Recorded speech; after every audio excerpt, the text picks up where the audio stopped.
Halo Sobat WK, jumpa lagi bersama dengan saya Joanita dalam program Warta Karir. Apa kabar semuanya? Semoga sehat terus ya. Hari ini kita akan membahas tentang bukan lagi bagaimana cara bikin CV, bagaimana cara interview, enggak. Tapi ya, kita bayangkan sudah dalam lingkungan kerja, gitu, dalam situasi bekerja, gitu ya. Nah, untuk pekerjaan nggak masalah nih. Jadi kita semua tuh anggaplah bisa melakukan semua pekerjaan yang diberikan. Tapi ada kalanya kadang-kadang kita tuh merasa bahwa orang-orang di sekitar atau teman-teman kerja kita tuh punya lingkungan yang nggak asik sama kita sendiri ya, atau seringkali yang disebut saat ini tuh lingkungan kerja yang toksik gitu ya. Nah, bersama kita saat ini sudah ada biasa ya seorang pakar di bidangnya. Halo Mbak Fitri. Halo Mbak apa Joanita, kabar? baik. Sehat Mbak ya? Alhamdulillah. Cerah sehat. banget gitu ya. Terang ya, terang. Orange terang. Baik Mbak, ini tuh banyak ya Mbak yang mengeluh bahwa pekerjaan gak masalah. Jenis pekerjaan yang tugas-tugas yang diberikan tuh nggak masalah, tapi kadang-kadang sering bermasalah dengan teman-teman kerja, mungkin dengan tempat kerja, suasana bekerja itu membuat kita tuh jadi nggak nyaman melakukan aktiviti pekerjaan kita. Sebenarnya ciri-ciri dari lingkungan kerja yang toksik itu seperti apa sih Mbak? Oke. Kata toksik tuh sekarang lagi ini hype ya? banget gitu ya.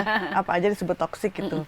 Oke, kalau konteksnya lingkungan pekerjaan tuh sebenarnya jadi kalau toxic workplace itu atau lingkungan kerja yang toksik itu secara umum bisa dibilang bahwa suatu kondisi di mana di lingkungan pekerjaan itu segala perilaku yang negatif atau kurang baik tuh kayak diperbolehkan bahkan tumbuh subur gitu. Jadi kayak misalnya perilaku negatif tuh kayak bullying, terus manipulasi gitu.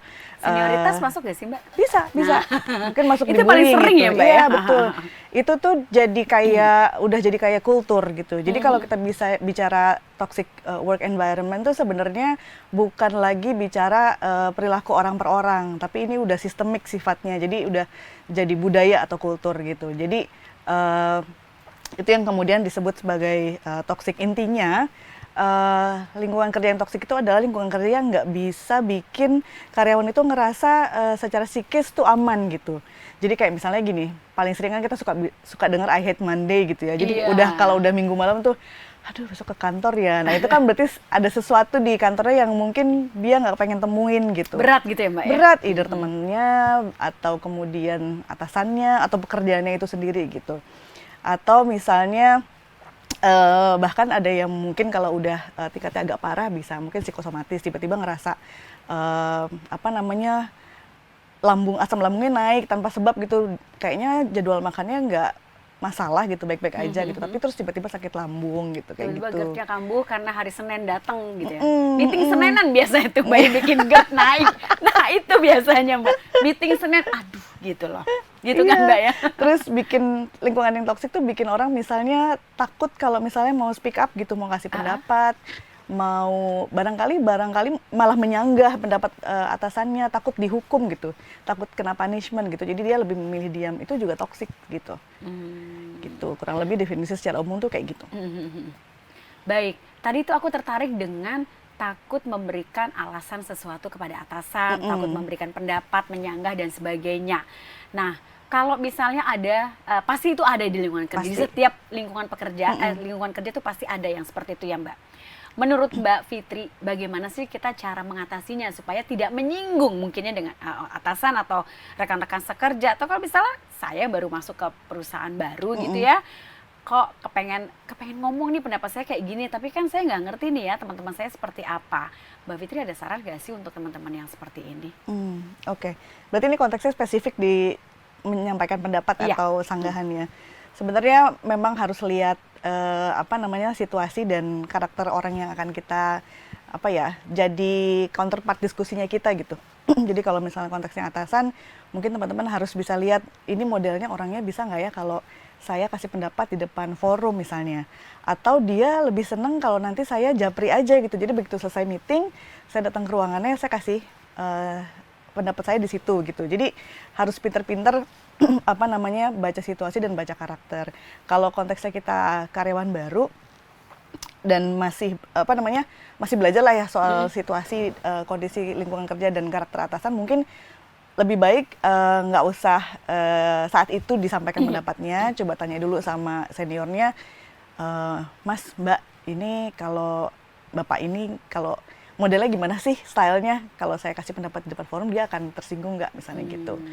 Kalau misalnya nggak apa-apa ya udah berarti di next meeting dia nggak apa-apa kalau menyampaikan pendapat gitu. Jadi harus lihat karakternya juga gitu. Jadi cari tahu dengan orang sekitar yang lebih kenal dengan orang tersebut atau atasan kita, betul, gitu ya Mbak betul. ya. Baik Mbak, untuk secara umum nih Mbak, kalau misalnya kita menghadapi lingkungan kerja yang toksik seperti itu, ada nggak sih Mbak tipsnya gitu loh Mbak? Oke. Sebenarnya kalau bicara cara menghadapinya tuh pilihannya sebenarnya cuma ada dua. Pilih stay atau pilih meninggalkan tempat kerja itu gitu. Nah, kalau jadi misalnya harus bener ini ya, tegas sama disiplin sama diri ya Mbak ya. Jadi dua itu pilihannya. tapi nggak gitu ya. salah juga kalau kemudian memilih stay, kan orang punya banyak alasan ya. Misalnya barangkali di situ gajinya gede gitu ya, atau pekerjaannya mungkin dianggap menantang gitu, sehingga dia nggak peduli lah sama lingkungan yang toksik gitu. Nah, kalau akhirnya memilih stay, yang harus dilakukan adalah yang pertama, pastikan punya orang yang cukup bisa dipercaya gitu. Jadi ini pengalaman pribadi, jadi jangan cerita semua hal ke semua orang gitu. Jadi pastikan oversharing ya Mbak ya. Oversharing. Oversharing. Jadi pastikan orang yang kita ajak diskusi atau kita ceritain mengenai hal-hal yang sifatnya pribadi ini adalah orang yang kita percaya gitu. Jadi nggak semua orang bisa, di kondisi toksik itu kita benar-benar nggak tahu loh siapa lawan, siapa kawan gitu. Jadi kita harus super hati-hati. Karena saya pernah ngalamin sendiri gitu, cerita ke orang yang saya pikir bisa saya percaya, tapi ternyata dia jadi cepu ke orang yang boleh dibilang bisa ngambil keputusan terhadap kondisi kondisi kita gitu ya, Mbak ya? Status kita dan lain sebagainya. Itu yang pertama. Yang kedua, dari awal kita harus bisa bikin apa ya, bikin batasan gitu.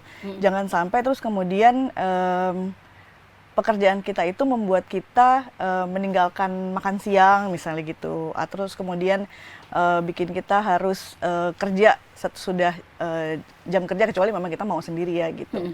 Itu kita harus set boundaries, harus bisa bilang bahwa Mas, Mbak, ke atasan nih, saya itu butuh waktu untuk break atau istirahat supaya saya bisa fresh lagi dan bisa lebih produktif gitu. Jadi harus berani bisa menyampaikan pendapat. Tapi tadi tipsnya harus lihat karakter orangnya, gaya yang kayak apa yang bisa diterima sama atasan untuk kita bisa menyampaikan hal itu gitu. Terus jangan terlibat dalam drama. Jadi kalau udah tahu ada drama, mendingan fokus aja sama tujuan kita kerja gitu. Jadi saya selalu bilang sama teman-teman saya, udah lu datang kantor, kerja, pulang udah gitu, nggak usah. Jadi cuma sebatas ya udah ngerjain kerjaannya gitu ya Mbak ya. Aja, terima gaji selesai gitu, nggak usah ikut-ikut dalam dramanya gitu. Terus satu lagi tips yang mungkin yang juga penting menurut saya adalah supaya kita nggak terlalu terpaku sama kondisi kantor sehingga mungkin stresnya kebawa ke rumah. Kerjain hobi deh. Kalau misalnya suka olahraga, pulang kantor olahraga. Sekarang lagi tren lari, ikut lari misalnya gitu. Ada yang apa namanya nge-gym, apapun lah. Yang penting bisa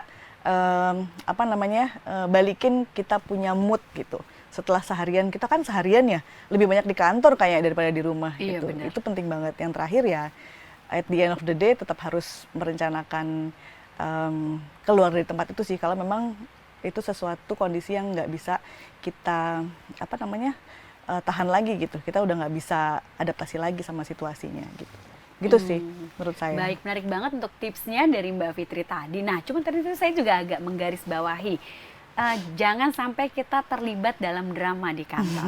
Padahal kita kan setiap hari kan bertemu ke teman gitu ya Mbak ya. Dan kalau misalnya kita tuh nggak main sama mereka atau nggak komunikasi sama mereka tuh ntar dianggapnya sombong banget sih lo maunya sendirian gitu loh. Padahal sebenarnya mungkin ya lingkungan kita tuh ya banyak drama, pasti ada drama-drama. Nah, ini caranya gimana nih untuk ngebedain supaya aku tuh nggak mau dibilang sombong, tapi gue tuh bisa jadi teman lo, cuman lo tuh drama gimana gitu Mbak. Banyak kan ya pasti terjadi kan ya?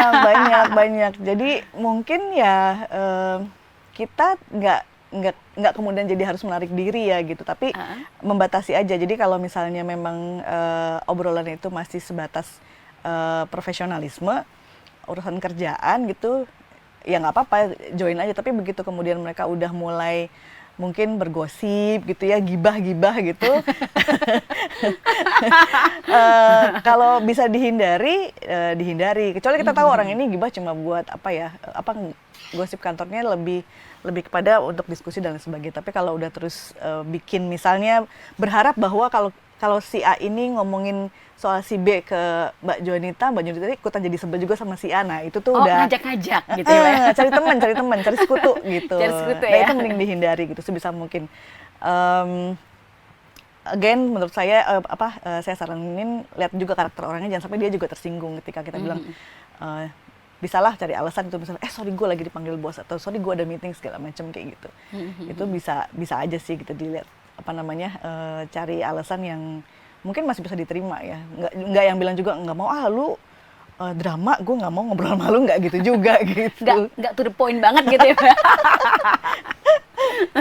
Gitu. Jadi ibaratnya kalau boleh aku ambil kesimpulan tuh, orang yang drama dibalas dengan drama juga. Gitu ya Mbak ya. Jadi sinetron tersanjung ntar, nggak episode banyak ya. Tapi iya. memang kan itu terjadi ya Mbak ya, banyak di beberapa kantor, atau mungkin di kantor kita sendiri ada beberapa orang yang atau teman kantor kita yang seperti itu gitu kan. Nah, jadi tadi Mbak Fitri udah kasih tipsnya nih, kalau kita terjebak sama teman kita yang nggak bisa kita hindari, ternyata dia banyak drama atau dia ngajak-ngajakin untuk misalnya ya harus kayak musuhin atau bikin sekutu untuk hal-hal yang nggak baik. Tadi tipsnya udah ada ya. Jadi kita bikin dengan drama juga, gue sibuk nih gitu ya Mbak ya. Jadi tetap aman, pertemanan aman. Betul. Ya Mbak, nggak masuk dalam konflik juga gitu ya Mbak ya. Dan bener. temennya juga tetap nambah kan, jadi sama sana sini tetap berteman gitu ya Mbak ya. Baik Mbak, kemudian gini Mbak, kalau misalnya ada tadi kan sempat ke-spill sedikit ya, ciri-ciri karyawan yang toksik itu seperti apa yang kayaknya kita tuh harus kayak ada warning, nah itu ada ciri khasnya nggak sih Mbak? Kayak yang kecil timbul terus kita harus, gue mesti waspada nih gitu. Gimana Mbak? Oke, sebenarnya yang paling, tadi kan kalau kita bicara toksik sebenarnya konteksnya adalah lingkungan pekerjaan gitu. Tapi kalau kita bicara orang per orang, barangkali yang paling, ini again pengalaman pribadi saya, yang paling mengerikan itu adalah orang yang manipulatif gitu. Jadi di depan kita ngomongnya A, di belakang kita ngomongnya B misalnya gitu. Atau kalau di pengalaman saya sebelumnya, dia ini berusaha sebisa mungkin untuk ngambil hatinya atasan, tapi dengan kemudian merugikan orang lain. Misalnya dia posisinya di HRD misalnya gitu, tapi terus kemudian dia cawe-cawe urusan pekerjaan, misalnya finance gitu, dengan kasih pendapat dan lain sebagainya yang mungkin buat kita yang di area situ lu sotoy banget sih gitu. Tapi dia berusaha kasih impresi ke atasannya. Nah, sebenarnya yang kuncinya ada di atasannya. Kalau atasannya kemudian jadi buy-in atau jadi lebih percaya sama orang ini, itu yang celaka buat kita gitu. Jadi memang ya tadi kalau bicara toksik kan jadinya sistemik gitu. Kalau misalnya ada satu orang yang toksik tapi terus kemudian lingkungan sekitarnya enggak, atasannya enggak, dia akan mati sendiri gitu. Jadi kuncinya memang kalau udah ada yang kayak gitu, atasannya harus bijak, dan kitanya juga pasti sesekali pernah lah ngerasain, gila gue ketipu sama dia gitu, kok gue nggak bisa baca dia ya gitu. Saya juga pernah ngalamin hal itu gitu. Tapi yang pasti yang penting adalah kalau udah tahu, jangan terus kemudian mengulangi lagi gitu. Jaga jarak aja kayak tadi saya bilang gitu, profesional aja gitu. Jadi cuma sebatas urusan pekerjaan aja gitu ya Mbak ya. Jangan curhat berlebihan, terus juga ya udahlah pertemanannya biasa-biasa aja gitu ya Mbak ya. Dan kalau ketemu orang yang tadi saya bilang yang maunya cawe-cawe kerjaan orang lain, kitanya yang harus tegas, harus bilang bahwa sorry, gue cuma bisa share ke lo sebatas ini ya gitu. Sisanya gue bisa handle sendiri gitu. Kitanya yang harus tegas gitu. Jadi ya untuk beraniin diri aja gitu ya Mbak, jangan takut kehilangan teman yang kayak gitu kan ya Mbak jadinya ya. Kecuali kalau kitanya culas ya udah kalau lo mau ngerjain ya gue sih seneng aja gitu. Kalau lo bisa ya lu aja. Baik Mbak, tadi tuh kita udah bicara apa tentang teman yang toksik dan lingkungan kerja. Nah, banyak dong bos yang toksik juga. Gimana nih Mbak cara ngadepin bos yang lingkungan kerja udah enak, teman kerja udah asik, tapi bosnya toksik. Gimana tuh? Bos yang Bari toksik nggak? Jujur nggak ya? Nanti saya spill-nya di belakang Layar layar aja ya. Oke. Nggak on cam. Iya. Gitu.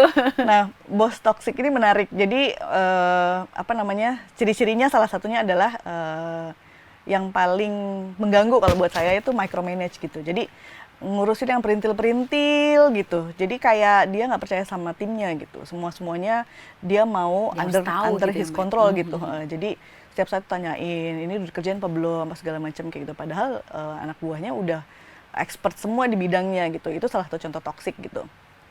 Nah, kalau yang kayak gitu saya juga pernah punya bos yang micromanage kayak gitu. Beneran yang kalau pagi datang diliatin, kamu telat 10 menit, kamu telat sekian menit. Astaga. Ampun ya Allah. Udah kayak abri gitu, udah kayak Itu abri. nggak lingkungan aja itu Nah, ya, Mbak, tuh kayak semuanya toksik Betul. gitu ya. Nah, kuncinya kalau waktu itu dari saya adalah saya berhasil akhirnya menaklukkan bapak ini dengan cara kasih dia kepercayaan bahwa tanpa lo kontrol gue segitunya, tanpa bapak kontrol saya segitunya, kerjaan saya beres gitu. Jadi emang result yang baik itu jadi salah satu kunci sih gitu. Walaupun tetap kalau ada orang yang emang habitnya udah micromanage susah juga dirubah gitu. Jadi Itu udah satu. nempel di dia gitu ya, Mbak ya. Terus yang berikutnya adalah bos yang toksik itu misalnya kepinginnya berharap anak buahnya itu lebih prioritasin kerjaan gitu. Jadi pokoknya kerjaan tuh penting. Jadi kapanpun lu gue telepon lu harus angkat, kapanpun ditanya. Standby 24 jam gitu, standby Mbak. gitu udah kayak nakes gitu. Itu salah satu juga yang seperti itu gitu. Nah kalau menurut saya sih kalau ketemu bos yang kayak gitu, kita punya hak untuk kemudian bilang bahwa ini udah bukan jam kerja, misalnya kayak gitu. Ini weekend waktunya saya buat keluarga, itu boleh ngomong begitu gitu. Jadi berani menolak gitu ya, Mbak, di luar jam-jam kerja. Asalkan gitu ya. di waktunya jam kerja kita memang lakukan porsi kita yang Sesuai sebenarnya ya? yang sesuai gitu.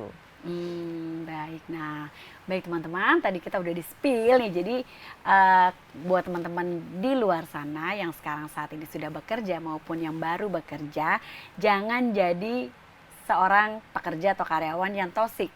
Jangan jadi teman kerja yang toksik.